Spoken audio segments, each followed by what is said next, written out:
the African Commission on Human and People's Rights will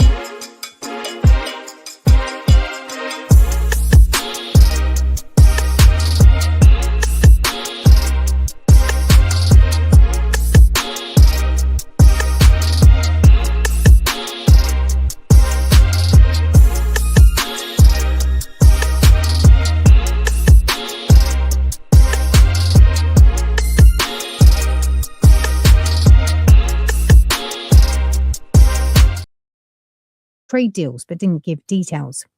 The head of the CIA has visited Cuba, which is struggling under Washington sanctions.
President Trump is in the final. That's why. Welcome. And welcome. And you know why? Because we here. We here. It's Freestyle Friday. Welcome to the Tampa Bay Breakfast Club. I'm your brother John. And this is Qiana. And this program is being brought to you as part of the New Image Project at the Community Development and Training Center, aka See That? See That. Yes. And we'd like to thank y'all for tuning in, helping us to redefine what's cool, because smart is the new gangsta. Baby.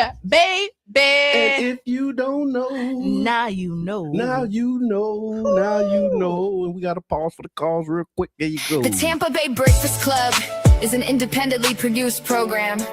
The views, opinions, and statements expressed by hosts, guests, or callers are their own and do not necessarily reflect the views, positions, or policies of Carafesta Radio, 99 Jams, its ownership, management, affiliates, sponsors, or partners.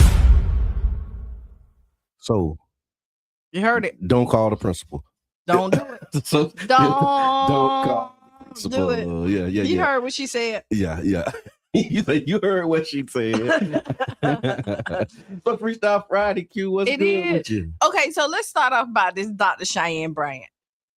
Qiana Bryant, okay. You didn't see the controversy. That she don't have a doctorate or something? Oh, she got a doctorate, but the university that she went to shut down, and then the third party that they hired only keep the records for 2 years. Allegedly. So she can allegedly. Okay. And she not showing y'all her diploma. She ain't doing nothing.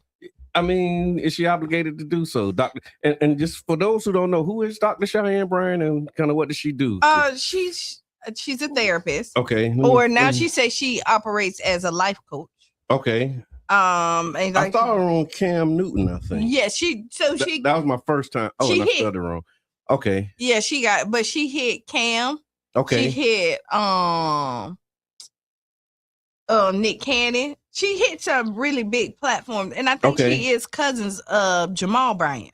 Oh, I got a story about Jamal too. We're gonna talk about. Okay. So yeah, Dr. Bryant. Dr. Bryant is a 10+ year seasoned, renowned life coach with a master's degree in marriage, family, and child therapy.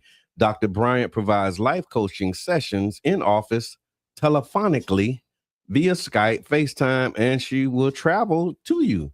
Whatever it takes for her clients to receive guidance and help needed is what Dr. Bryant delivers.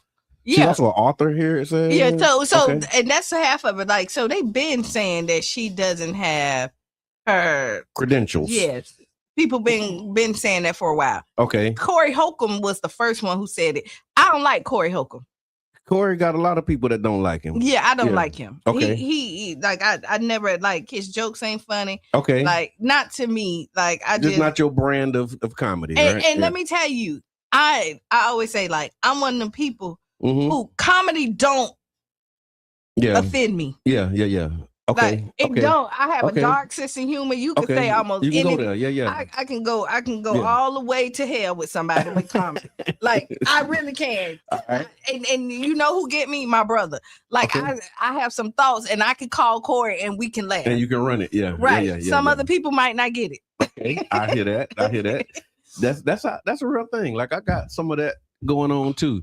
So what's the kind of the where they landed with this thing? So Corey Holcomb kicked this off saying she's not really a doctor. And people just because she goes really hard on some stuff, right? I don't necessarily agree with all her stance. That means you know, you're being honest, But so now they just calling her out, and then instead of her just saying, and then she was like, "I'm not dropping doctor." Like, and that's what they're saying. Don't call yourself a doctor. Yeah, that's like you're not really a doctor. And what she's saying is she doesn't have to operate as, even though she's Dr. Qiana, what she does, she doesn't have to have a doctorate for it. Okay, gotcha. And so she went to school, she did all this other stuff, and so leave her alone. Right on. Did y'all see it? Let us know. Put it in the chat. Are you following this thing or seeing what happened with Dr. and do we air quote Dr. Qiana? And then some other they were saying that about Umar, Dr. Umar Johnson. Somebody was saying that too. But Umar got all his stuff. He got his dissertation. Okay. And that's what they were saying. They was like, oh, that's right. I did see that. Where they said, well, where's your dissertation? Right. And she don't have and they was like, so who was on your committee? Like, who can vouch for you because being you a doctor, right, because it's all the stuff that you have to do. Yeah. I mean, honestly. Ooh, yeah, I done been through some doctoral process. I'm not a doctor. Yeah. Just a good brother. Try to be. And I remember I said you're that honorary doctor.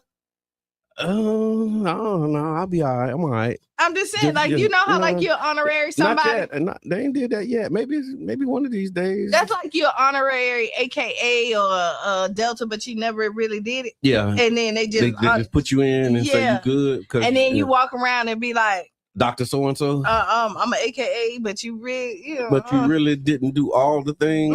So does that make you it or not? Like, but if somebody just say you it, I guess it's like the night thing. Oh yeah. Yeah. But I remember I was on the panel, and it just occurred to me in the moment that I was on the panel, you had I think it was a Pinellas County commissioner, a reverend, and then a doctor.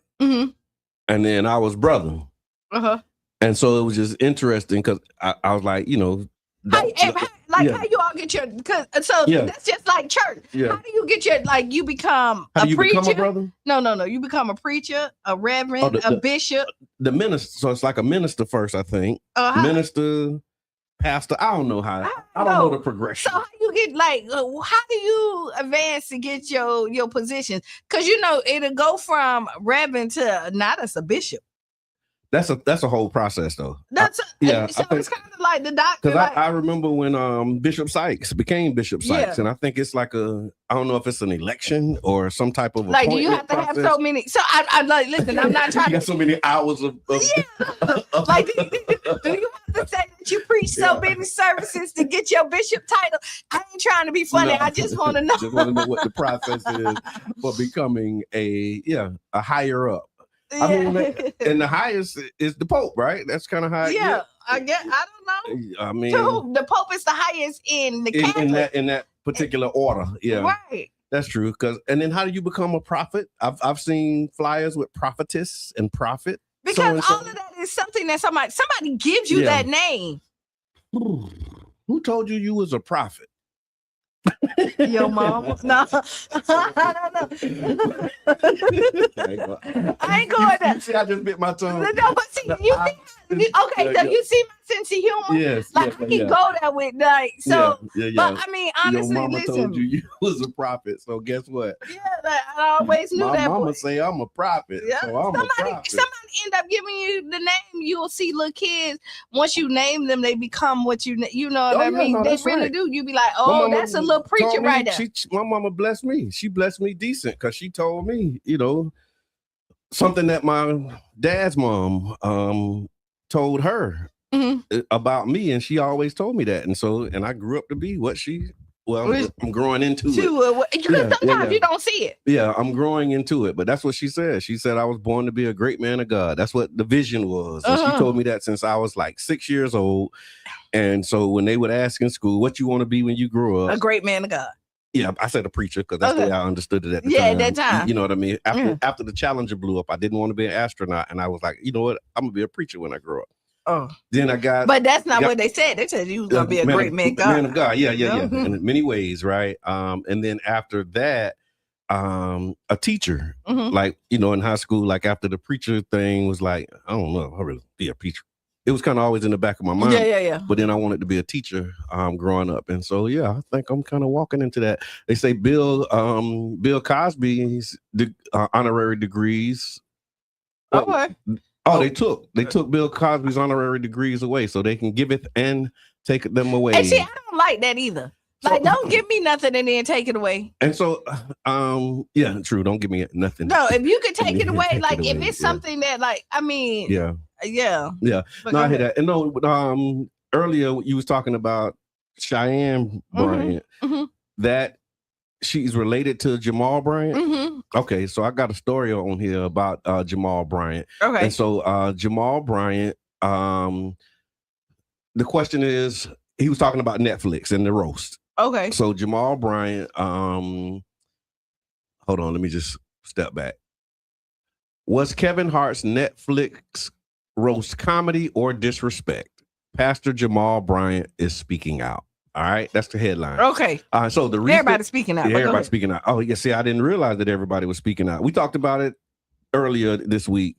And thank you, comedian Damian Davis, for calling in and sharing your perspective on it. But most comedians stand with Damian at. Okay, it's a roast. It's a roast. That's what this is what they practiced. They knew what the guidelines was. Yeah. Carol Underwood came out and said when they said something about my dead husband who committed suicide, she was like it. She was like it. She could take it. She could, and everybody there could take it. So, but go ahead. For those who don't know, there was a recent Netflix roast that honored Kevin Hart, and it brought together some of the biggest names in comedy and entertainment. The event featured brutal jokes, celebrity roasters, personal attacks, and a surprise reconciliation between Cat Williams and Kevin Hart after years of tension. But while many fans saw it as a classic roast culture, others believe the event crossed the line. One of the loudest critics has been Jamal Bryant, who publicly criticized Netflix and the roast, saying that the Kevin Hart roast wasn't comedy, it was disrespect dressed as jokes. Why people are pushing back? Because they said the roast included jokes about infidelity, addiction, slavery, race, disability, scandals, and deeply personal issues regarding Kevin and others. Those headlines, I'm with you. Like, I guess that's a part of it, right? That's what comedy is supposed to be. Yeah. Like, you're supposed to get out there and laugh at your all of Kevin Hart. If you watch a lot of his comedy, he laugh at. He got one that's titled "Laugh at My Pain," right? And I mean, you're supposed So if we can't, only time we're supposed to talk about the bad stuff is in a serious conversation. Apparently. So here's Jamal Bryant's position. He argued that comedy should not normalize humiliation. Certain jokes went too far, and allowing it unchecked sends the wrong message culturally. His comments sparked immediate debate. Some applauded him for speaking up, and others said, "Hey, it's a roast. You know, that's what everybody signed up for." So, Dr. Jamal Bryant too. Yeah, he is. I think Dr. Bryant. Yeah. Dr. Jamal Bryant. Yeah. I have to disagree with you on this one. Okay. Now, I didn't find it funny. I didn't find a lot of it funny. I said it like I cut it off. Yeah, yeah. And it ain't because I just didn't find the humor in it, but I wasn't offended. Okay. Right. Yeah. There was another person who also pushed back on it. There's other people actually. Michael Che from Saturday Night Live, he reportedly withdrew from the roast before it aired, and he criticized the writing room, the racial humor, slavery jokes, and what he described as mostly white writers crafting edgy material for a roast that centered around one of the biggest black comedians in entertainment. He suggested that some jokes crossed cultural and ethical boundaries. The Rock also faced criticism after he used offensive language during the roast. He didn't say. He said they call it the R word, but he called it Draca. I don't know what that. Oh, okay. Because they were testing his blackness. Okay. And so he went in, and that was he switched it with a D. Okay. So there you go. All right. Well, but I guess he used the R word, which many viewers felt it was inappropriate and unnecessary. That reignited conversations about political correctness, offensive humor, and whether comedy should still have limits. And so I this is the thing. I'm one of the people who think that, like, if you look back with Richard Pryor and all of them, like when they first started, there was no limit. Okay. They said what they wanted to say and went it, and then like you could Bernie Mac. Like his comedy right now would at one point would have offended. He would have been on the cancel culture. Yeah. Like all of it. And you know, there are some comedians that we grew up watching that if they were here today, it would be different. It would totally be different. Yeah. And the thing is, maybe. No, it would have, because they went through a whole cancel culture. Okay. That like you couldn't say, like comedians went and they had to redraft everything they said to be politically correct. Miko just in there. What she talking about? The R word. She just put it in the chat. I can't see it. Retarded. But and Cheryl Underwood say she talked about she said, I have a story about somebody with my sister who is disabled. Okay. And she said, I tried to make it disabled. I tried to do it. It ain't funny. It's just. And she said I had to use it, but I had to use the R word. Yeah. And we not saying it. Me and you sitting here. Yeah. Why we not saying it? Because we don't want to be canceled. I just noticed that. Yeah. Like, you know, when you like look we at will not say the R word on the radio. That is crazy. But I mean, we grew up with that. But we say, and like sometimes, like, so there's so much stuff that, like, no, just think. No, I just thought about something that happened with me and my wife. Right, in a study group in the mosque. So just think, somebody actually looked the word up and then look. So yeah, I mean, so yeah, Google it. Look up the word. I just think people are too sensitive, and then they be like, "You offended me," because I know we done said something. Stop acting like a punk. Yeah, right. Oh, but that's another thing. Can you still say that? You're not supposed to. Okay, according to who? So that's what the two sides were. Some were saying it's just comedy. They defended the roast, and then some said that some things go too far. And they could be. Here's the other thing that came up. The two sides of it. The question was, are we laughing with people or are we laughing at people? And I guess that was the other part of it too. Are you laughing at them or are you laughing with them? And see, the thing, like when you look at it, some of the white comedians went far, but then the black comedians that came in there got them right back. Okay, like so. But do you think that? Should they be able to talk about anything, or should some topics be off limits? Like, is there anything that should be off limits when it comes to comedy? Put it in the chat, y'all. Let us know. Like, is everything fair game, or is there like a line that you be like, nah, you? I think the comedian. I think go that far. Listen, I think the comedian. Key Jab said, "Do y'all need me to call in and be canceled?" So Jab was I really don't. The voice of the people. Shout out to the voice of the people. But I will tell you this: is I just think that if they not for you, if you know they're gonna don't listen to their comedy. Okay, so there's no topics that should be off limits. And even if you offended, like you could be like, because I heard, I saw a clip, and one of the clips was saying like Kevin Hart is so short that he would have to be lynched from a bamboo tree or something like that. And it was like, why say it? Like it didn't. And then he openly said like, and I debated whether I should say that for 3 weeks. So he knew like when he said it was going to cause a reaction. But so here you go. Yeah. I didn't find that funny. Me either. Like if you would have tied that into something that would have made it funny, then I would have been ha ha ha ha ha with you. But no, there was no like some of the jokes didn't make any sense of why you were saying them. Like if you would have tied them in. Yeah. So I will agree with the people who feel like you just wanted to say some stuff just to get it off your chest. Okay. So you could say it. And hold on now. What you just said just kind of made me think of this, right? Mm-hmm. It actually made me think of this. Not even in comedy, people will use jokes to say stuff that they really be wanting to say, but then they be like, I'm just joking. Right, no. And it'd be disrespect though, Q. Yeah. They disguise disrespect as a joke in real life. Yeah. But they just saying, I was just joking. Okay. How you balance that? Is it because you're a professional that you can go ahead and just be disrespectful? But in real life, if somebody say something disrespectful, but they say I was just joking. So how you navigate that one?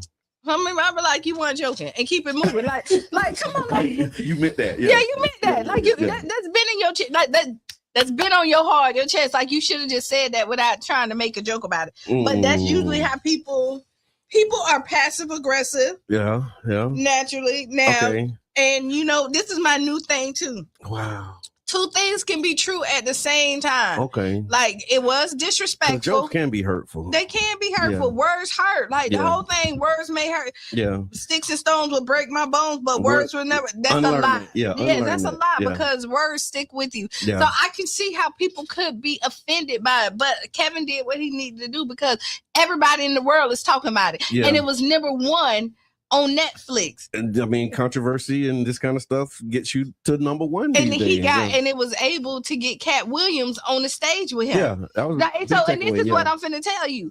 All that ish that Cat Williams, I said it. Yeah. I said it. Listen. I didn't see what he said. No, he came out there and was like, I'm here just for the money. No, you can't just because you're joking. Yeah, there's things that, when you cross that line. The other part of this whole debate, it's somebody's line who you don't know. Who made the line? Right, because it's an imaginary line. Okay. Like I said, I have a dark sense of humor. I know that for some people, like some stuff I say is crossing the line. And so with those people, you don't say it, right? I don't say it. But see, in that group of room, they was okay with everybody's in that room. Okay, so they're friends. They're not thinking about the camera and the rest of the world. They're talking about us in this room. They didn't cross the line for those people in that room. Okay. And they just happened to air it out, so another one of the questions that came up, are audiences becoming numb to disrespect? Like once you see disrespect and you see it being perpetuated, same thing like with these murders, when you keep seeing videos or these fight videos, some stuff has become entertainment when at one point like you've been like, oh my God, that's horrible. But now people look at people getting shot. Still say horrible. Yeah. And then the last part on this was people were criticizing Jamal Bryant for saying it because they said spiritual leaders shouldn't be speaking on entertainment culture. And so that's the question too. Should, because he's a pastor. Okay, stop it. No. Okay, whoever said that, I disagree with you on that. Okay. Because we all have an opinion. Right. And to be honest, listen. Dan said nobody got smacked. The Oscars, right? Right. Yeah. I get it. I get it. The white man. Yeah, the white man. They can't. Nobody got smacked. And look, and look at look at that, like all the way across the way. Okay. Like you saying, like. So and there you go. Yeah. Look, and there you go. And there you have it, folks. And I thought that was pretty funny, Dan. By the way. Yeah, that is hilarious, my brother. But somebody else may offend it. Like, how you gonna say that? What you trying to say? All black people are aggressive. You go down this. You go down this rabbit hole. Yeah. Because when you look, everybody got a problem with something, right? You can find a problem with everything. You go and first. entertainment is entertainment. Okay. Yeah. Right. Yeah. And just like I want to tell. Oh, it's whatever you consider it to be. Because something I remember when we lived in Gulfport, right? So we had a fight party. And you know, I had the screen out and everything. We was in the yard watching the fight, invited my neighbors over, and they came over to the fight party, and then he left. And I was like, you know, why did you leave? He said, because, you know, I don't see, you know, the entertainment and watching people, you know, beat each other up and people trying to hurt each other. So I'm like, but you knew it was a fight party. Like, what you thought we was coming to do? We coming to watch the fight, but he wasn't entertained by boxing because he don't like to see the violence. He don't like to see people. He came over early. Yeah. He liked it, the camaraderie and all that, and you know the neighborhood part of it. But when the fight actually came on, okay, I'm out. But that wasn't entertainment. And this is kind of like the Super Bowl. Okay, it's whatever you consider whatever you're entertained by. People didn't like what's his Bunny. Whatever Bad Bunny. People did not like. But that's people who don't know Bad Bunny because he's on the Super Bowl. Okay. You don't get to the Super Bowl without people liking you. And you don't get to a roast without people liking you. Okay. And then when they get there, they're gonna say what they're gonna say. Yeah. Ratings grabbing is a profitable profession, no matter who you are. Good morning, Mama Blue. Wow. And so Coach again, says, yes, some people are desensitized. We started with Cops long ago, and remember the show Cops? Yeah, I remember that was like really one of the first reality shows. They said like a reality TV where it wasn't scripted. Cops was one of the first unscripted. I don't know. And I mean, the thing is, because in another topic, I might be like, went too far. So you pick your vices. Okay. You know what I mean? Like you pick what you're gonna, because again, everybody has a line. Yeah. And when they cross your line, you say it like, yo, you crossed my line. But you can't expect everybody to share your line. Is that kind of the takeaway? Like you have your boundary, you have your line, but enforcing that on other people, that's when we start getting into like some injustice and all of that stuff. You see it in every aspect of your life. There's stuff that will build your relationship up and tear mine down. Okay. Yeah. True. True. No, that's where your piece is, though. You just kind of made it because you get to choose. You get to decide. It's your grace to give. Yeah, that's it. Nobody. And if it ain't your thing, it ain't don't your thing. Watch it. Yeah. And Netflix got so many shows. You don't have to watch. And a matter of fact, you don't even have to get Netflix. If you think that Netflix is going too far, you got Hulu. You got. I remember they had a cancel Netflix moment. Yeah. So they definitely had that. And Kevin, and you know, Kevin having a little rough year. This year, his wife done filed for divorce. I thought he was already divorced. He got married again. Yeah, and had 2 more children. Okay, so I don't really follow like that. Yeah, he married the girl he was cheating with. Because Kevin Hart ain't the funniest to me either. Like I watch it, I laugh, but he ain't like nobody. I'd be like, oh, I gotta see this new Kevin Hart. Like I don't follow his comedy like that. So okay, I follow. So when I watch it. I think a lot of comedians are hit and miss. Yeah, I seen. Do you have somebody that like side split like get you every time? That's really funny. No. Okay.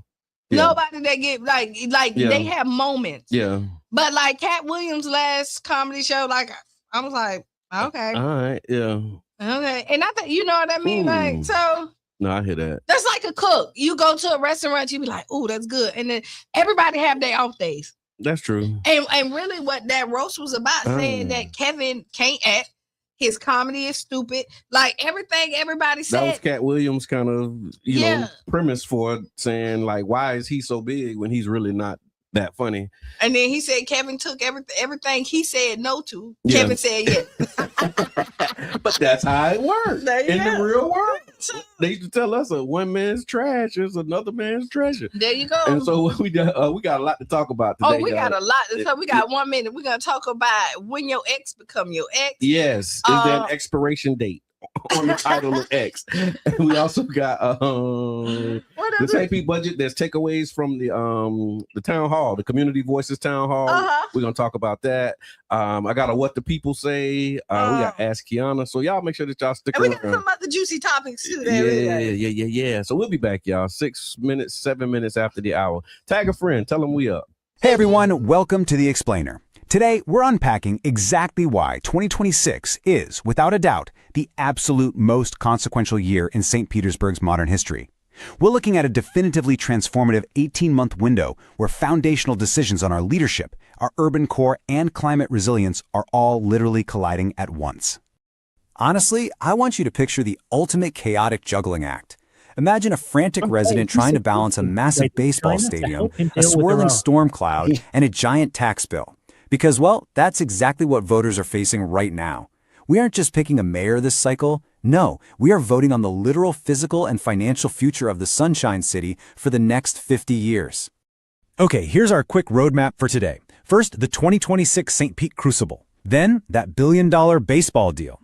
Third, we'll hit the $600 million climate question. Fourth, taxes and municipal power. And finally, number 5, your actual 2026 action plan. All right, let's jump right into part 1, the 2026 St. Pete Crucible. This is that definitively transformative 18-month window. So, for residents, these are the absolute critical deadlines you need to circle on your calendar right now. Your window for shaping the city really kicks off with the candidate qualifying deadline on May 29th. From there, we're sprinting straight into the August 18th primary election.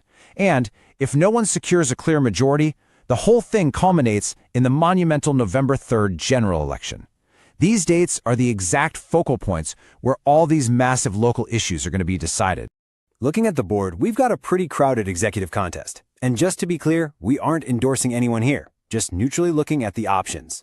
We have incumbent Mayor Ken Welch, whose platform is deeply tied to his 86-acre redevelopment plan and a massive climate bond. But he's facing formidable challengers. You've got former Governor Charlie Crist, who obviously brings huge name recognition, and current City Council member Brandy Gabbard, who's been fiercely critical of exactly how infrastructure spending is being distributed across different districts. The political stakes for residents here? Yeah, they couldn't be higher. Moving into part 2, the billion-dollar baseball deal. This is the historic gas plant versus the Tampa pitch. Now, there is a fascinating dual-track race happening right now. In St. Pete, the city is actively selecting developers this May for the historic gas plant district. This is an 86-acre site that represents the largest redevelopment opportunity in the entire region, especially with the Tropicana Field lease expiring soon. But meanwhile, right across the bay, Tampa is debating a $2.3 billion ballpark proposal for the Rays over at the Hillsborough Community College campus, and they are racing toward a June 1st deadline for binding agreements. But the absolutely crucial point here is this staggering number, $1.065 billion. That's the proposed public contribution the Rays are asking for from Hillsborough County and the city of Tampa to make their new stadium a reality. It's a massive funding stack that relies heavily on tourist development taxes and community investment tax dollars. And as you might expect, it has sparked some fierce cross-party debate. And this quote perfectly captures the exact tension voters and officials are wrestling with. Tampa City Council member Bill Carlson says he's fiscally conservative and wants to make sure public money is used wisely, but he also acknowledges the stadium would go in a place that could really use the development. It's kind of the ultimate municipal dilemma, right? Is it a billion-dollar public giveaway, or is it a transformative anchor for mixed-use development? Okay, shifting gears to part 3, the $600 million climate question, also known as the St. Pete Agile Resilience Bond. Look, recent hurricanes like Helene and Milton completely exposed the vulnerabilities in St. Pete's aging infrastructure.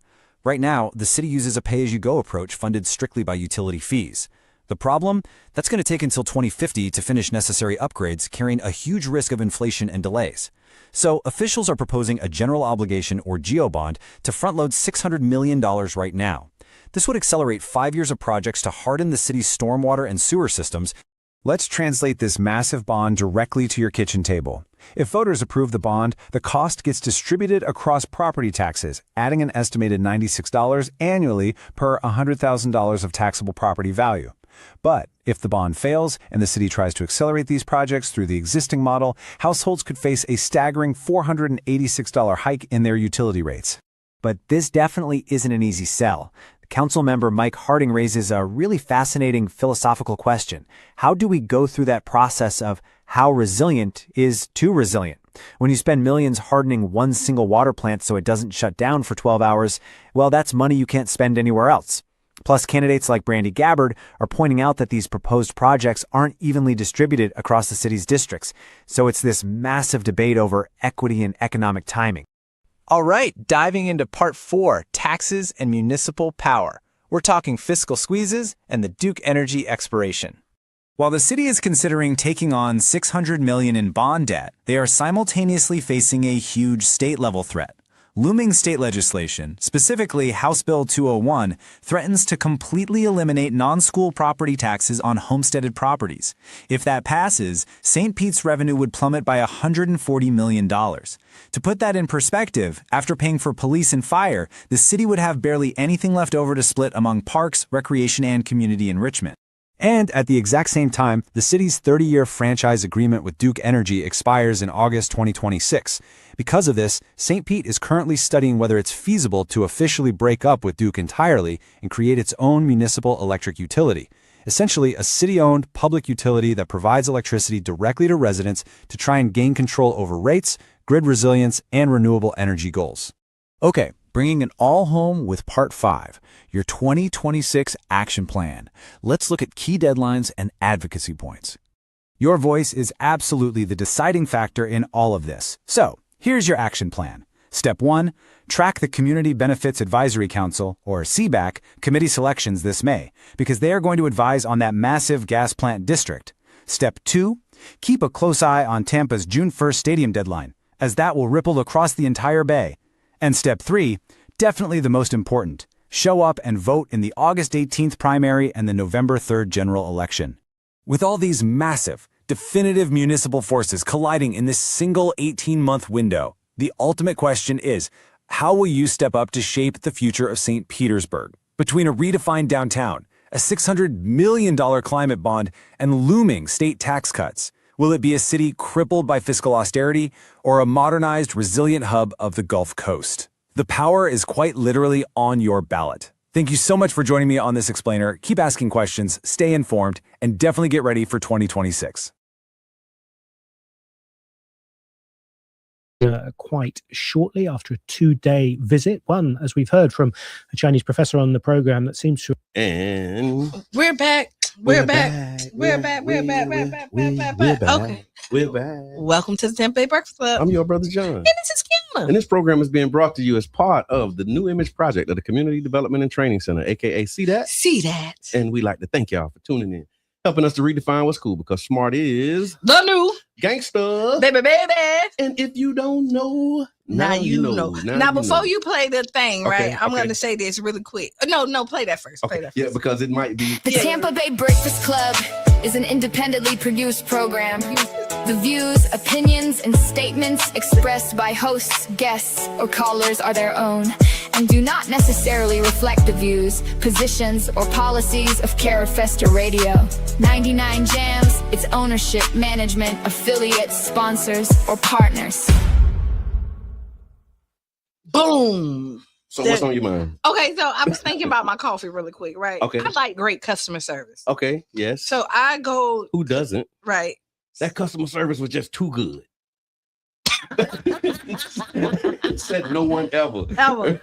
Okay, so here we go. I go in the line and they see my name, right, pop up. So I say large coffee. They say, "Oh, we got it." When I get up there, they think it must be because it's two of us. Okay. Right. And we must come through all the time. Okay, and then I say, "So you got it away?" And I tell them, boom, boom, boom. Yeah. She said, "Oh, no. I thought you was the other one. I had it." Okay. But I added. She was like, "But I'll never forget again." So I said, "Okay." I rolled to the window. The one at the window got the other coffee. Okay. He said, "Oh, that's wrong. That ain't for her." Right. Yeah. And he was like, "No." And I appreciate that they know what I like. Good customer service. So kudos out there to the line. That's what I was thinking about. And consistency. That's all. Yeah, it is. Do it consistently. Because I like the crazy part is I get the same order. I like when the manager make it because he make it right. Okay. Because some of them I don't know what they be doing. And it don't be. No, I'll be like, you don't see my face sometimes. I taste this guy and I be like, I have seen it. So we got a couple of relationship topics we're gonna talk about. Yeah. Let's start with this one first. There was a married couple. Okay, go ahead.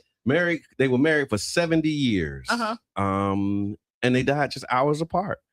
So a Tennessee couple who had been married for nearly 70 years passed away just hours apart from each other. Family members say the husband and the wife had spent a lifetime together, 70 years, raising a family, building memories, and remaining deeply connected all the way through their final days. And so what they were talking about is just how stories like this reflect what people call this deep emotional and spiritual connection, and how long-term couples sometimes experience what's known as broken heart effect. And after one partner passes, the other may begin to decline quickly. It really speaks to connection, routine, and shared life over the decades. So I just thought that was interesting. So in a time where, you know, these relationships can seem temporary, to have a story of somebody who's been there literally until death do them part. Because just think, if they've been together 70 years, they was together longer than they were separated. Yeah. I think I might be in that space now. Yeah, but so here we go. Yeah. I think that's so romantic. Yeah, I'm in that space. Oh, to like that hours apart. Yeah, I saw another story where like I wonder if this is the same one. Where they was in the same bed. Like like he died in the facility, and then or she died. One of them died in the facility. The other one got in the bed and then died shortly thereafter. Time is up. Yeah. You think you can choose when you die? Like you just like, you know what, that's it. I'm finna just natural cause this thing. I think some people do. Like not like that. Yeah. I think that because people fight. Yeah. Like you see those people and you like you can let go. Like some people there's a way to let go. So if you see like if you believe what happens on the movies and stuff, you see the light, you see something, and they be like, come to the light. And something like, I ain't ready. And then some people, I might be one. I negotiate with the light. You might, but 70 years from now, I start looking like, okay, look. Let me see. You and Sean together 70 years, so now you 90. Yeah, you're in the 90s. That feels right. And now your life partner say it's over. Yeah. What else are you gonna? I don't want to. Like, here's the thing. I want to go first. I'll just say it that way. Call it selfish, whatever you want to call it. Okay. But I can't imagine. So there you go. I can't imagine what that would be like. And so, yeah. And she always tell me, you ain't going nowhere. So and then Anthony say, you're not leaving me here with these kids. That's what it really was about, right? Somebody else said that, but yeah, like, no, I'm gonna go first. You're not leaving me here with these kids. For real. All right, so that leads us into our next topic. So I did a what the people say. Okay, go ahead. And we talked about it a little bit. Matter of fact, it started in the parking lot. So you did a what the people say about it? We did a whole what the people say about our parking lot conversation. And we would like for y'all to chime in and let us know. I don't know why I turned blue. Okay, because I did something. Okay. All right, so the what the people say question is there an expiration date on the title X? Does the title, because I do see X as a title. All right. And so is there an expiration date on the title of X? Is what the what did the people say? The people said, the majority, yes. The majority of the people said yes.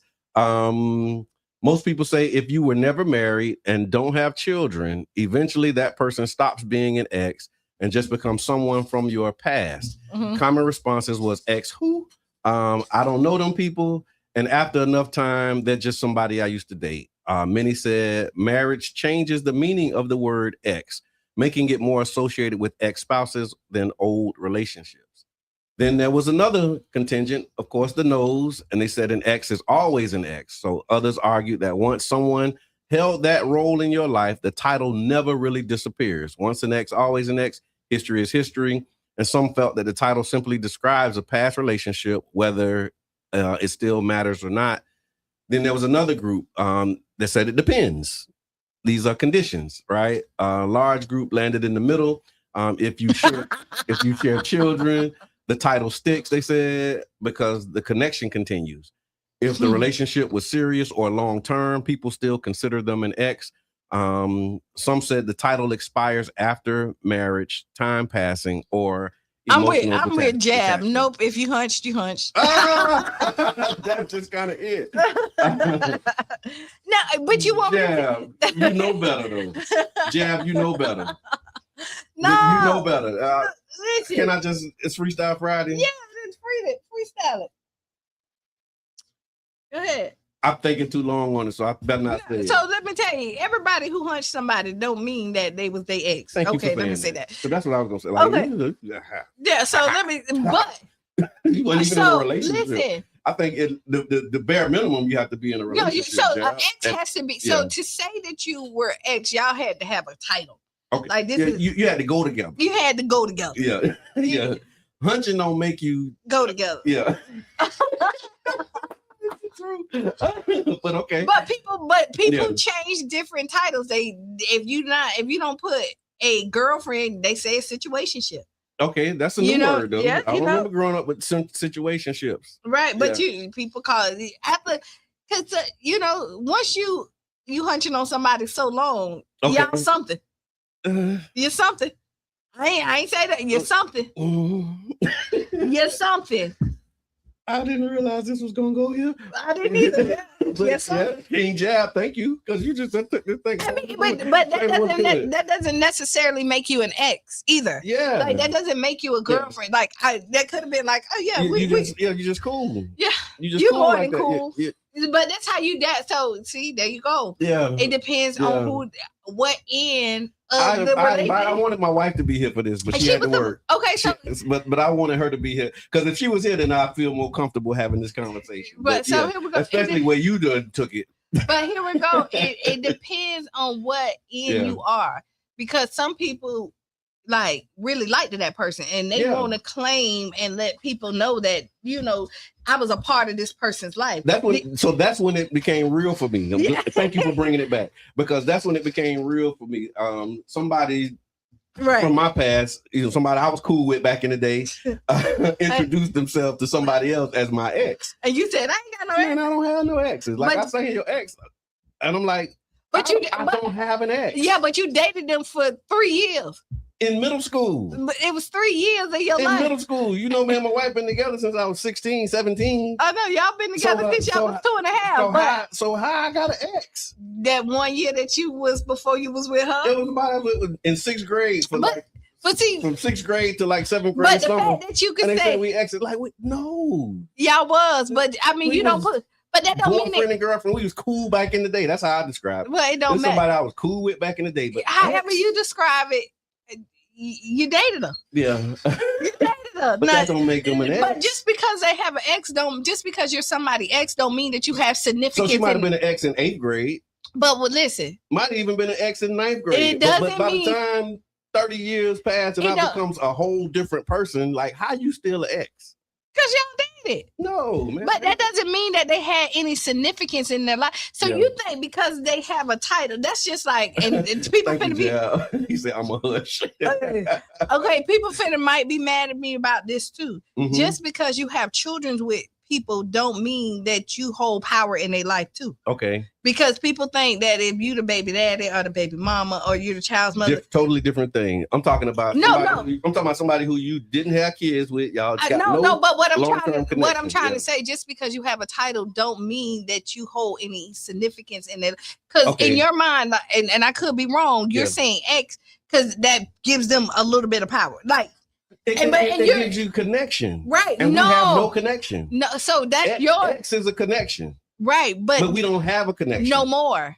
And in your mind, you like it was irrelevant, but somebody else say like because X have a capital E on it, so that's like it has weight, right? But it necessary and that's why I was going with the baby mama. You feel like because you say I have their child, it holds some weight, and then some people it don't hold no weight to them because y'all don't have no connection. Again, but you do. You have a connection. The child is your connection. No, the child is your own child. That don't mean you. But the child connected y'all, and so your history connected y'all too. No. I ain't going with it. Let us go. Finish this chat. Let us go. You ain't gotta go with it. Right? There we go. But I bet you thank you, sweetie. She says, morning. Some people just stuck in the past. Yeah. Move on. Yeah, that's what I'm talking about. But move it just to say, just because let it go. But if you was cool back in so if anybody out there who I used to go with, he never go with you, it's over with. No, we went together. But you ain't no we ain't got no kids. Like none of that. Like how does that work? We went together, but you ain't no ex. Because we just was cool back in the day. No, we went together, but don't you put no ex on. Because I deny that, we had and so that's making them but this was like Slick Rick teenage love. It days. don't matter, but if you can say, if you can define, and it wasn't even like love for real. It was just like I don't know what I'm trying to do here for real. I mean, I do know. Shout out to King Jack. But I'm saying after 30 years, Q, with no kids, no other nothing. I think people are putting too much power on the word. That's why I don't use it.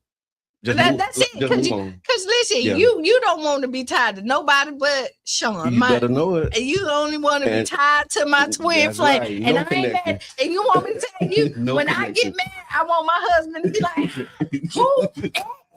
What? I don't care if they dated 2 years before we got married. I ain't got no ex. Yeah. You know what I mean?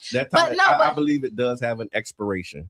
I wonder, just because it doesn't have an expiration to say that it happens, okay. But it doesn't have to have any power. All right, and that's all I'm saying. And then I'm not Q. Tiffany says, to be an ex, I feel you need to have been in a committed relationship and not just someone you hooked up with from time to time. So do they call them sneaky links today? What do they call people who you just hook up with from time to time? A situationship, but no, a situationship is a little bit more than a sneaky link. I think. Yeah. Somebody you hooking up with time to time ain't no complications. But what's time to time? See, listen, time to time, like you kind of, So all right, yeah, y'all, friends with benefits. I'll tell you. Okay, that's the thing. Okay, friends with benefits. Everybody, maybe not you, but everybody done had a lot of people because we don't subscribe to all. Sure. I don't necessarily agree with it. Not saying that You don't agree with friends with benefits? No. What y'all think? Is it okay to have friends with benefits, y'all? Put it in the chat. Friends with benefits usually is one person in the situation want more than the other person is willing to give. And so they settle for less, hoping that they will eventually get what they want. You think so? Yes. You think that's what it is? Eventually it happens like that. Yes. You never want to get more, so you with the friends with benefits, right? I want my wife to be here with me when we talk about this kind of stuff. So, Sean, I can't even have a real jam comment. I need to have a conversation with somebody. She's my governor. She gonna let me know how far to go. And but no, this conversation ain't got necessarily to do with you. Yeah, but no, I mean, because all I can talk about is my lived experience. You know That's what I mean? That's not necessarily true. Because you have friends. Yeah. And you got friends with benefits. Right. And they done told you, and usually one person in that party wants more eventually. Okay, so I just said I've been in a situation where that wasn't the case. Where it was like friends with benefits, and it was just clear like that it's just that. Somebody hides their intentions. Yeah. Again, this was before my wife. Yeah, and so he was 2, y'all. He was 2. So really, they was gaga Google, and it don't even count. And true story, I had somebody remind me of when we was 5. And I'm like, really? No, that's 5. Yeah, so that don't even not 5. Yeah, that don't count. You know what I mean? It was like, yeah, remember we got married when we was, little. Okay, so it's Freestyle Friday. I'm like, what? Thank you for letting the people know and remind them it is Freestyle Friday. It's Freestyle Friday. So we really just kind of going in. So you made another post and you asked, was you hating or telling the truth, right? Yes. Okay, and then for the people who didn't see it. Okay, go ahead. So here's the story. So I was walking around the park, Child's Park. Somebody rode by on a bicycle, somebody I knew from back in the day. And he said, boy, what you out here walking for? You've been chubby all your life. And just kept riding. Right. Like he ain't pull like, he just was like, boy, you been chubby all your life. And kept going. And I was like, really? So here we go. 2 things. So my question was he hating? 2 things can be true at the same time. I mean, yeah, I was chubby. Right. So he told the truth. Yeah. but so I got something. But I mean, like you see me like keep going, good job. Yeah, people don't do that. Man, what you doing? People what you doing? That's just like this. You've been that way all your life. I hate when people come to me and be like, girl, you don't gain weight. You don't think I know I gain weight? I put on my clothes every morning. I know what I do. Now, with the rebuttal, if I said, you got the same face.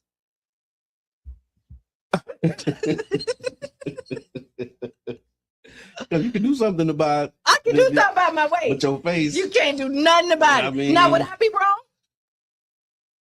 I mean, they started it.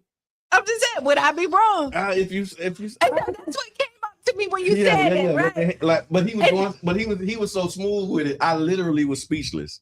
There was nothing that I could say. Right, and you just laughed it off and kept it moving. I mean, it was funny. Again, we're talking about humor, but I was just like shocked because like out of all of the things that he could have said, that's what he said. And some people don't take it. And I was like, what? Some people just want something to say, and so He got me though. He got me good. He got me, and so I've been waiting to see him again, so we're gonna have a roast.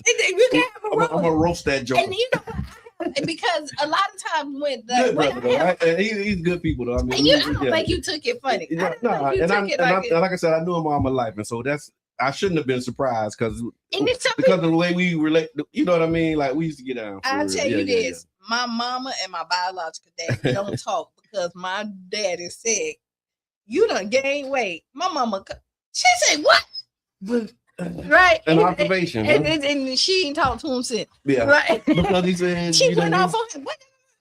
But that was an observation. Oh well, but again, I just say this is I put on my clothes. You don't have to remind me if I gain weight or not, right? Right. And usually when it's arguments, like a lot of people go in and talk about weight.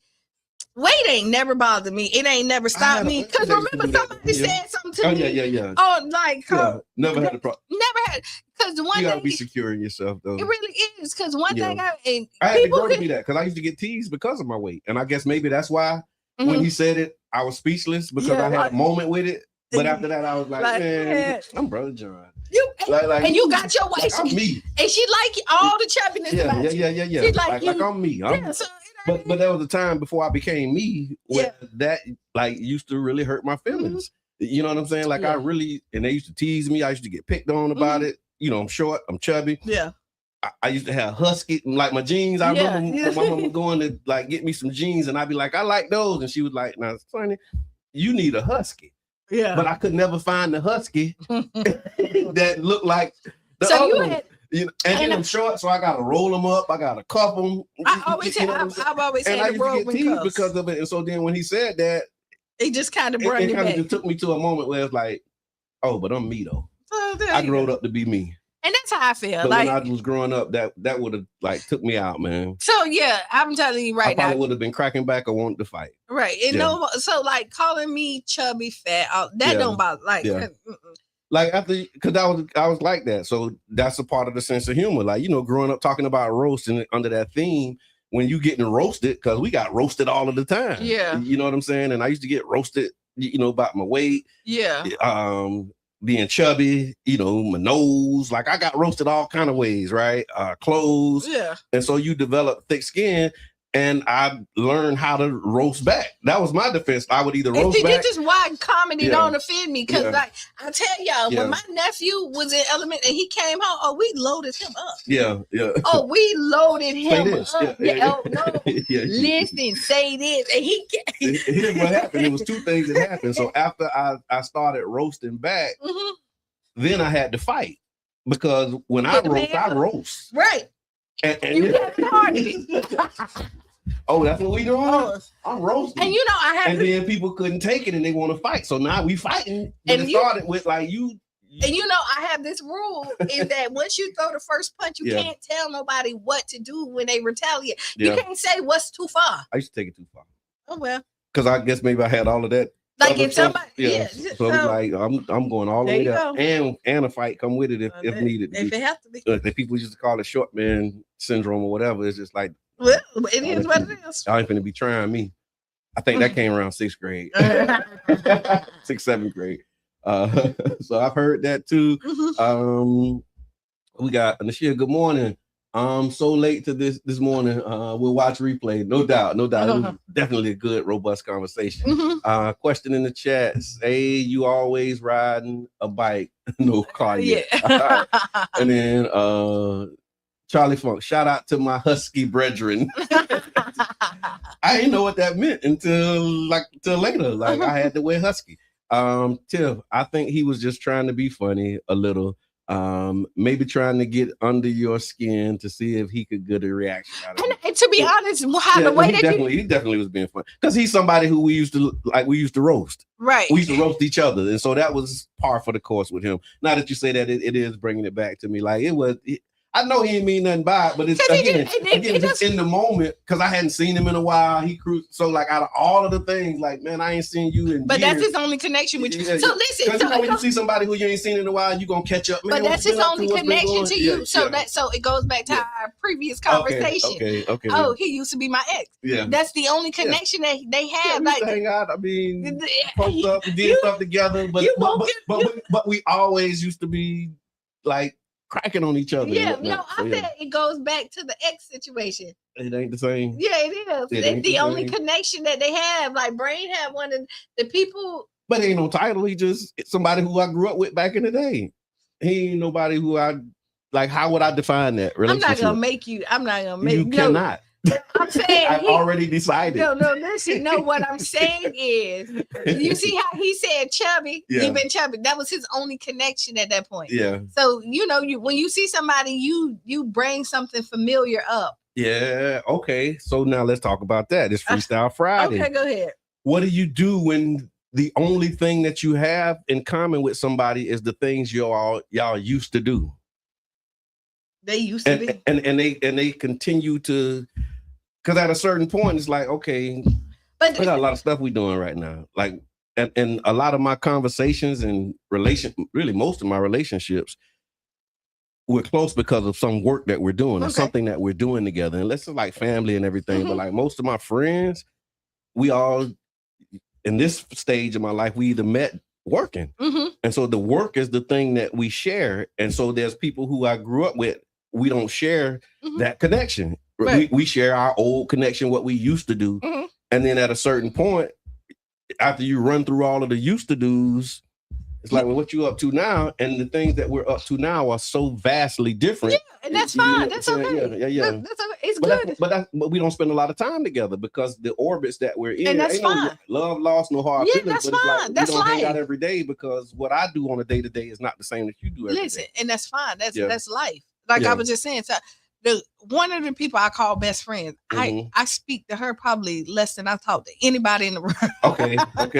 But that's best friend. Yeah, like we've been best friends since our 9th grade year in high school. If she called me right now, I'm coming. I was just thinking that. Yeah, same thing. As I'm thinking about this, if they call, I'm coming. If I call, they coming. To tell you, we don't hang out every day. Our lives are 100% different. Yeah. Like what I do on a regular day basis, and everything that I juggle, and the things that she do, they don't connect. Like, like we don't have that connection where we can go and do all that stuff. But that doesn't. I'll tell you the trip about it. I remember the whole growth stage, right? As you hanging out and you kind of like, I remember I was making my change and my transition. And so the things sound like a song. The things I used to do, I don't do no more. Right. But as I was making those changes and people would come around, it's like, no, I'm good. I don't do that no more. As I was changing, I started seeing people change too. Yeah. Right. And that was hard. You know what I'm saying? Because it's like, dang, like that was all that was. Like I thought we was closer than that. Yeah. But it was only this exchange, you know what I'm saying? And then I grew later to be like, okay, well, that's why people hang out, because you hang with people who you got things in common with.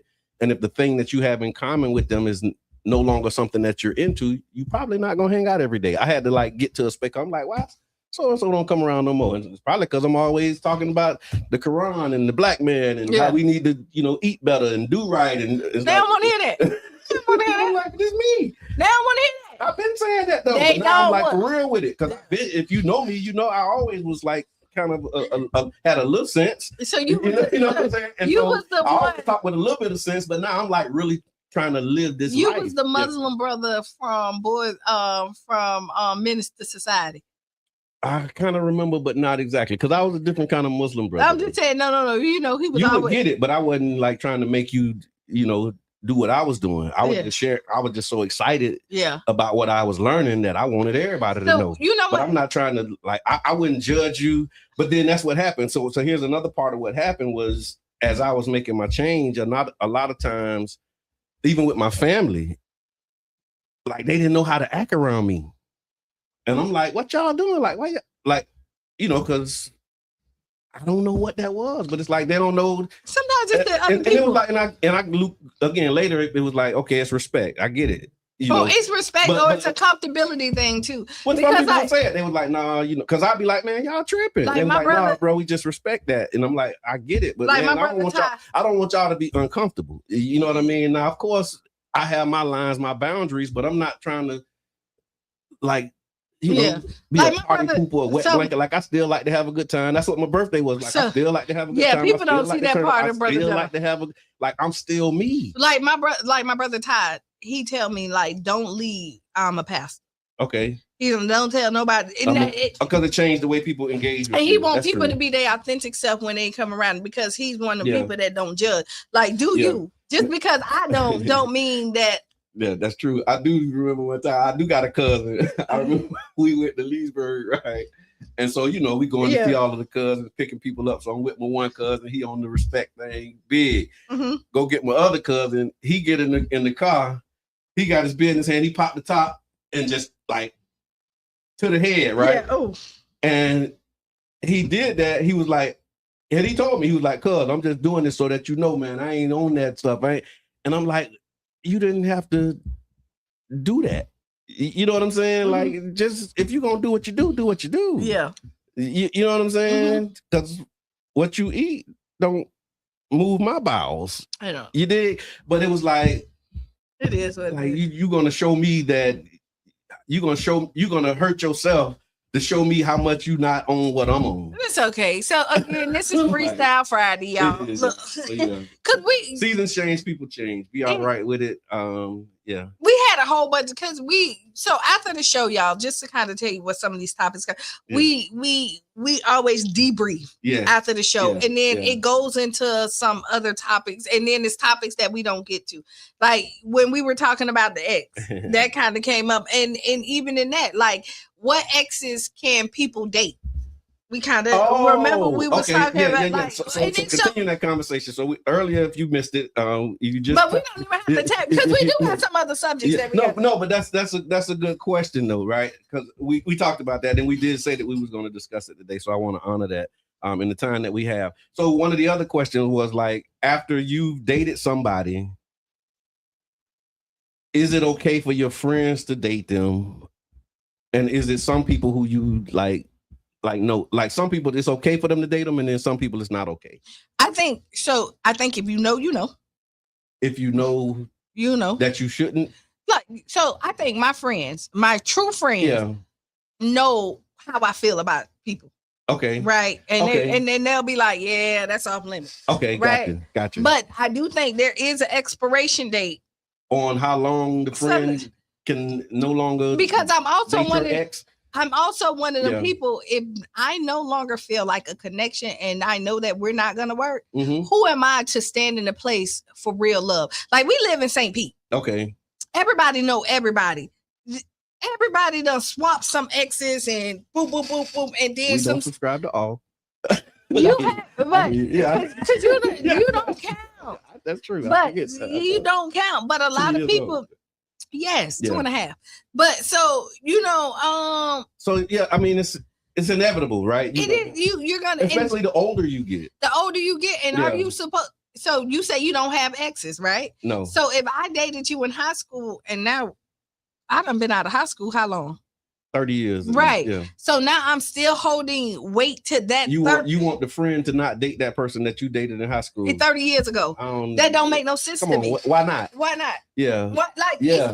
Why not? Yeah. Like, if at that point, the expiration has added, so they're no longer. So you see, I'm talking to you. The expiration date, because most people said that there's an expiration date for exes, right? Yeah. So then you cannot hold people to that same standard. Okay. And I do think time plays a factor in that. So as long as they're an ex, they can't be dated, but when they no longer become an ex, no, because sometimes then it's like, okay, fair game, because now you're just somebody I was cool with back in the day. And to be honest, let me tell you, because that's how I describe it. You're somebody who I was cool with back in the day. So here we go. They don't necessarily have to be an ex for them to have meant something to you and your friends. That's why I say, if you know, you know. Yeah. So the people who know, and anybody else is kind of fair game because you didn't know. Yeah. I only would get upset for the people that really know and then still move forward. Right. Then now we might have a little friction. That's in all kind of questions through your mind. And that's just me. I hear that. That's just me. But again, I'm not one of them people who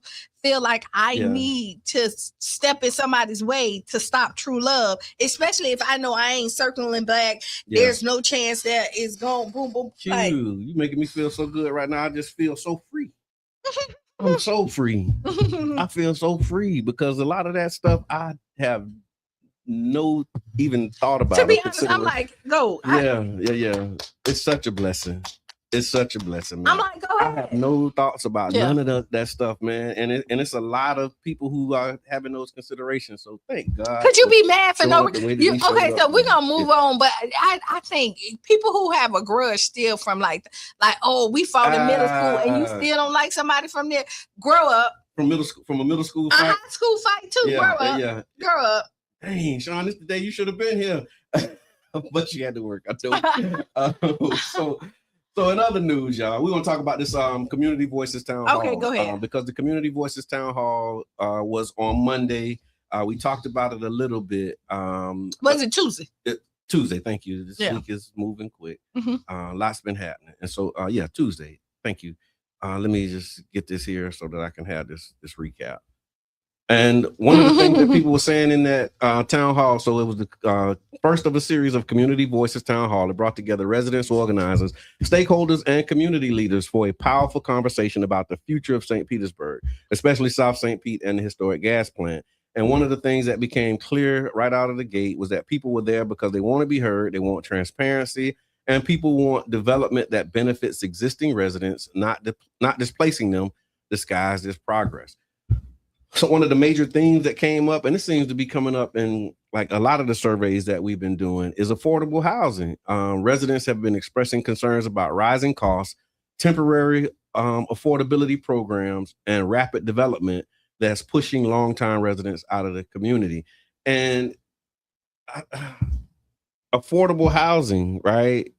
These conversations around affordability, oftentimes they don't include jobs and wages, because and thank you, UB. I know this one of UB stomp down talking points, man. If you, how did you say it last night, UB? If you make zero, you can afford zero. Yeah. You know what I'm saying? If you make one, you can afford one.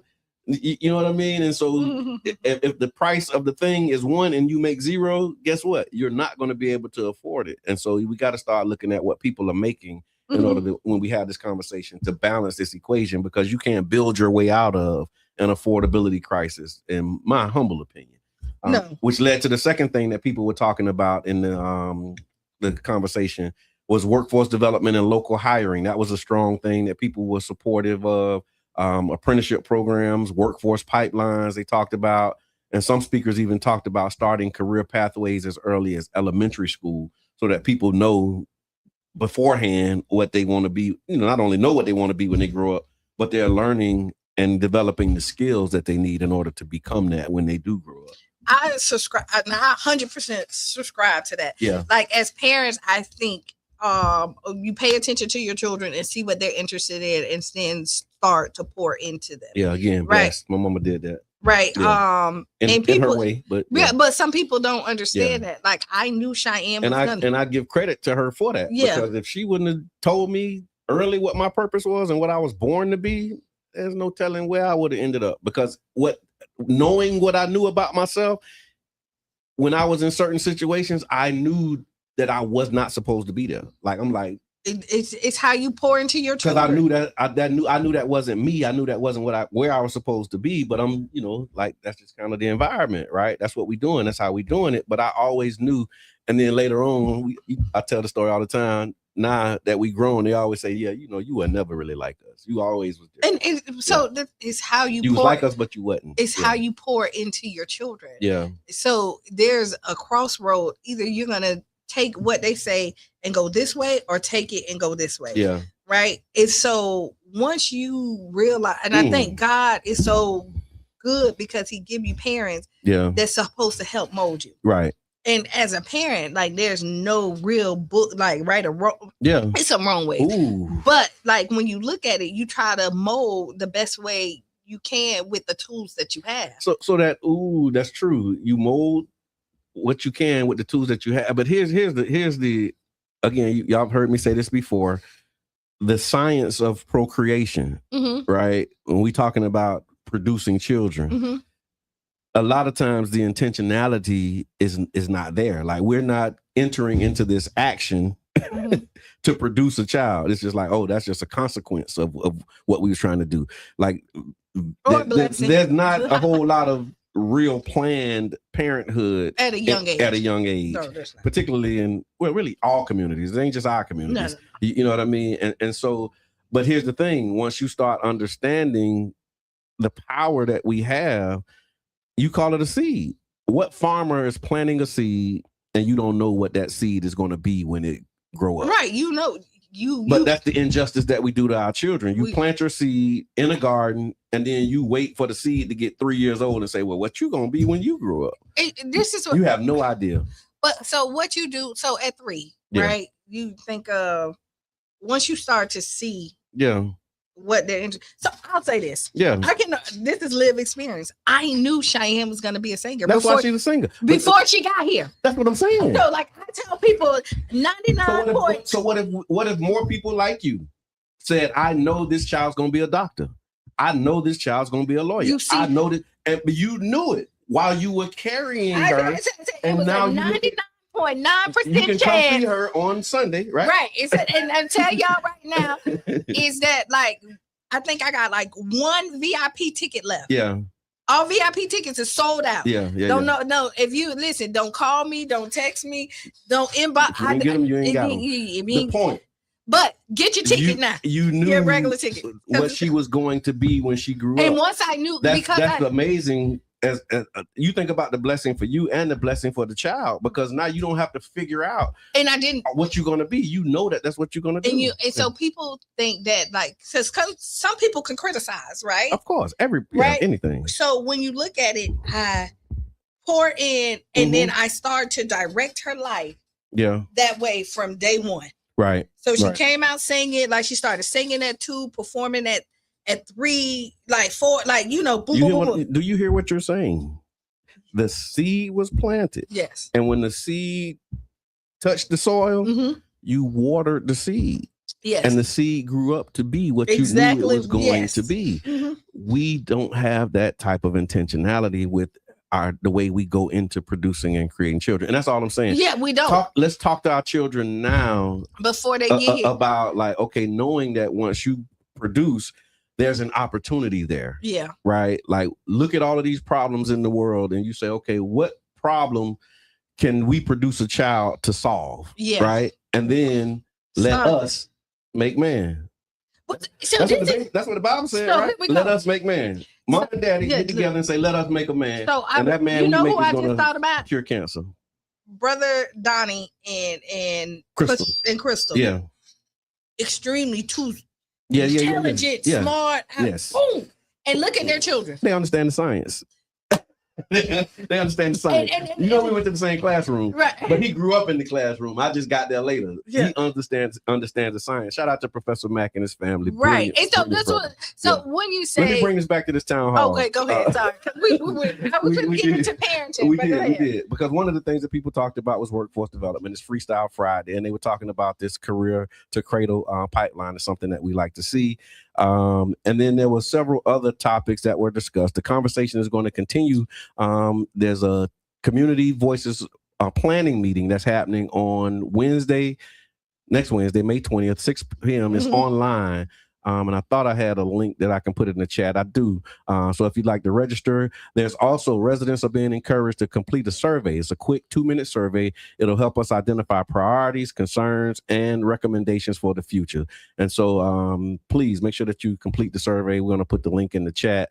And shout out to Mr. Edmond for the work that he's doing to continue this organizing and this work that's happening. So yeah, but that was the Community Voices Town Hall.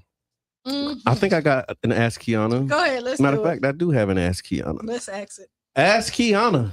Oh wait, hold on. Yeah, we got a thing for Ask Qiana. Y'all ready? Ask Qiana is brought to you by the One Community Grocery Co-op. We're getting closer and closer to our goal of 300 founding member owners and bringing a community-owned grocery store right here to St. Pete. This isn't just about groceries. It's about ownership, access, and investing in ourselves. You can become a founding member owner today at www.ocgc.coop.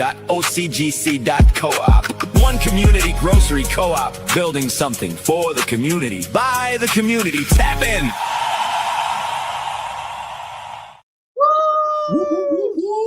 All right, so Qiana. Okay. Good morning. I'm a married black working mom of 4, 2 boys, 10 and 13, and 2 girls, 5 and 8. My husband is extremely tough on our boys and says I baby them anytime I show affection or softness. But when it comes to our girls, he's much gentler and feels I'm too hard on them when I discipline them. We constantly clash over this. Am I wrong for wanting all of our kids to be loved, disciplined, and held accountable equally, regardless of gender, especially knowing the realities of our black children will face in the world? I think y'all both doing the same thing. You a woman and you know what they need. And he's a man and he's preparing them for what they need on the men. But also y'all are giving balance. And when you realize that there's balance in that household, y'all will stop arguing. Because when he disciplines, 2-parent household, if it's done right. So when he does do it, they still do need the comfort of the femininity to come in and let them know that it's okay.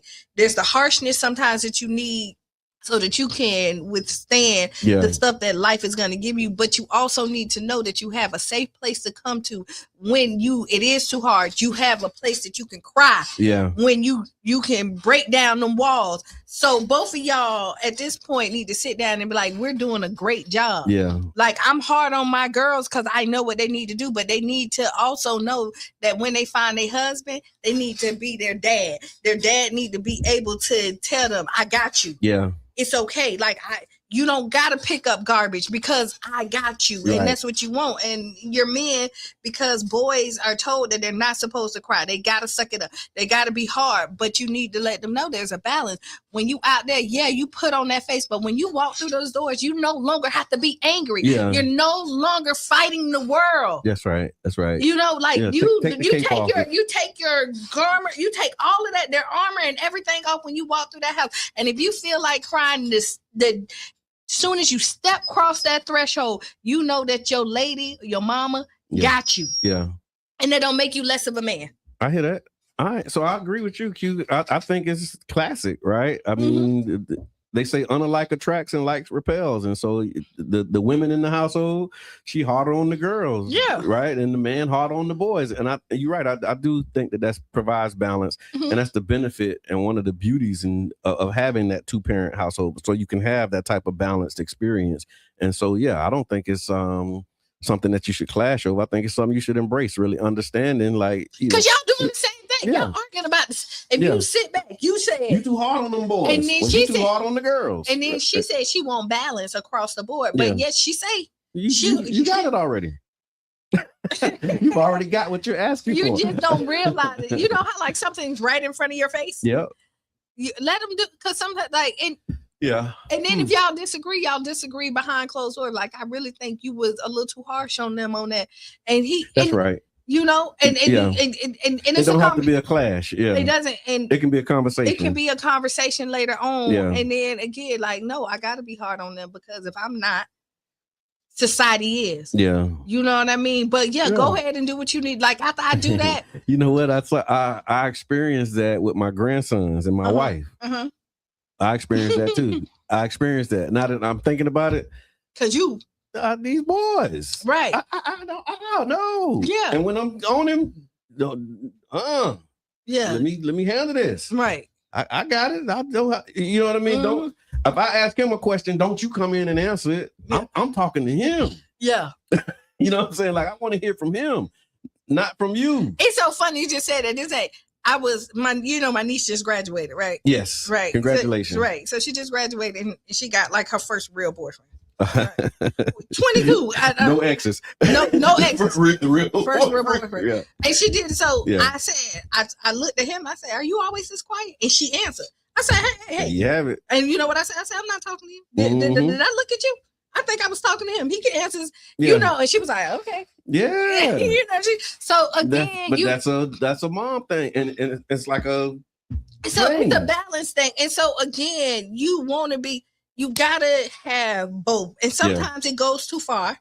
Of course. You know what? And anything that you do too much of is not good. But again, you say whatever to your grandsons, let them do whatever, and then your wife go give them a snack and say, "Baby, Papa, I had to tell you that." You know what I mean? But we got that part figured. But it was just interesting because that is a part of the beauty of the both parts of it. So there's a lot happening this weekend, and we got 5 minutes. I want to run through these announcements. But thank you for the letter. Thank you for the support. Again, if you'd like to join, you can go to ocgc.coop. Trust me, everything that you need to sign up is there. ocgc.coop. Just go there and you'll be able to find your way. It's very easy to sign up and become a founding member owner of the One Community Grocery Co-op. All right, so first thing I want to talk about with the announcements, and then y'all can put them in the chat too if you know, because there's a lot of things that are happening, a lot of things going on this weekend.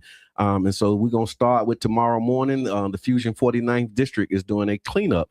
So you can start your Saturday morning by giving back to the community. Fusion 49th is inviting residents, businesses, and volunteers to come out to the 49th Street corridor. That's at 9 a.m. from 9 a.m. to 12 at Trolley Market Square. That's 18th Avenue and 49th Street, where that big welcome to Gulfport sign is. That's where the meetup will be. And so come on out. There'll be everything that you need will be provided. Just wear some comfortable shoes. You're going to be out doing some cleaning up. And so come out, help. The thing about the cleanups that I really like is you have an immediate impact. Like you can do a before picture, do your thing, come back, take an after picture, and you can see the product of your effort in a few hours. And so come out, join us if you're into that kind of thing.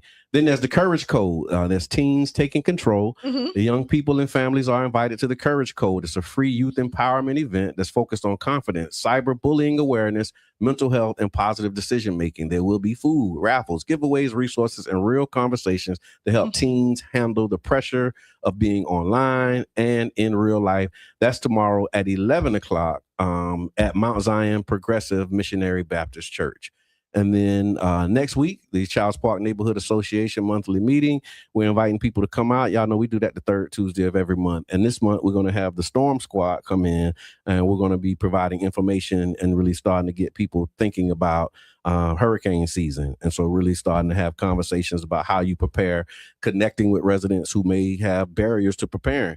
A lot of times we tell people to get ready for the storms, but if you don't have income, you barely can pay your bills now. We telling you to buy some food and don't eat it because you might need to eat it later. We understand that that's a reality for a lot of people. You barely eating tonight, and you want me to not eat the food that's right there because a storm may be coming. I get it. So we want to be able to provide some tips, tools, and ways that you can still build your survival kit. And then also making sure that we're organizing these types of resources for our community for those who don't have the disposable income to truly properly prepare. And then next Friday, we're doing a Know Your Rights workshop. So returning citizens, their families, and community members, you're invited to a powerful Know Your Rights workshop that'll be focused on restoration, voter registration assistance for those who are eligible, and second chances. During the workshop, we will also be providing support for those who really helping you apply to have your fees and fines paid, because the Florida Rights Restoration Coalition, they raise money to be able to help people to pay their fees and fines. And so we'll be helping you to apply to get that done. That'll be Friday, May 22nd, from 5 p.m. to 8 p.m. at the Dominion Worship Center. Please, if y'all know anybody who's been in prison, got some felonies, and have not voted. Yeah. Or just got fees that's out of the yin yang and want some relief on it, just so that you feel free. Right. Right. So that you feel free. Right. Get rid of a little debt. Nothing make you feel freer than paying off an old debt. No, yeah. Because you get that text message, the call, the credit, all that. Yeah. You do not have that no more. They go slick with it now. Yeah, they very slick with it. So yeah, that's a good thing. And then he went through that. So this Sunday, Sunday, here we go. Okay, before I say that, so Saturday's speakeasy at Culture Creative. Okay. It's still something going on at Culture Creative. So Love it. Come in, there's tickets to purchase there. And it is different for this speakeasy. It's an open mic this time. Okay. So usually they only have the speakers that they already signed up or booked for the event. There is limited space, and I don't know if it's already booked or not, for you to get out there and say your poetry or get out there and do your thing. So this is going to be the first speakeasy where you are allowed to get up there and do a freestyle. So it's like open mic? Yeah. They do have some artists that's already scheduled. But there's a space for open mic. Yeah. So come in. Now, if you're looking on Sunday night, it starts at doors open at 8. If you looking for just a great time and you want to relax, chill, grown and sexy, you don't have to dress up like red carpet, but just grown and sexy, a good night out with your girlfriends, your homeboys, or a couple. Get your tickets for the listening room. It's limited, because you've been to Culture Creative, so we're not packing. We want to give you this experience out Cheyenne's mind, so she finna bring the house down. Right. All right. So y'all come on out. Absolutely. Well, it's 9:00, and I do, Miss Teresa, I see your comment. We'll talk about it on Monday for Motivational Monday. But I think that's a great point that you made, and I want to address it. We just ran out of time this morning. I just saw it. So again, thank y'all, man. It's been an amazing ride. Freestyle Friday, another one in the books. Y'all be safe. Have a great weekend. Stay tuned. Sister Hughes. Lose your shoes. Shout all around the house. This has been the Tampa Bay Breakfast Club. I'm your brother John. And this is Qiana. And we out. Bing, bing.